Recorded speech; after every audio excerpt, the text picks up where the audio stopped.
Ahrens family Bottelary 70 is a red blend of Cabernet Sauvignon and Cinsault from the Bottelary Hills area of Stellenbosch, made by winemaker Albert Ahrens, who I always say is one of the country's most thoughtful but also most creative winemaking minds. He is one of the country's biggest proponents also of terroir, and his wines, as he always says, speak the address more than they will speak of the cultivar, the grape variety. Address speaks louder is his catchphrase.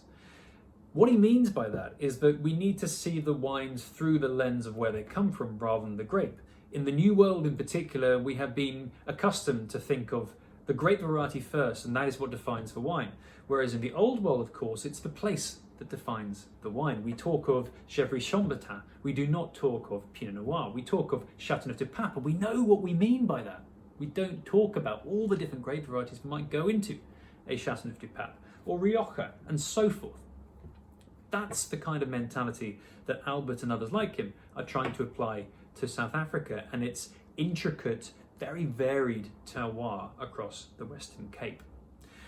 What you have here is a blend that was very familiar to winemakers in South Africa historically, but not always publicised.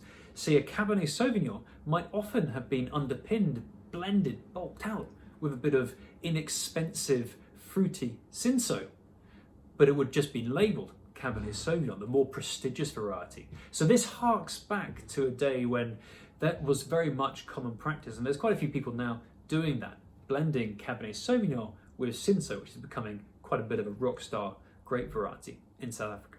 It comes from some of the oldest vineyards in the Bottelary Hills ward of Stellenbosch, and it's naturally fermented and aged in old, multiple times used French oak barrels.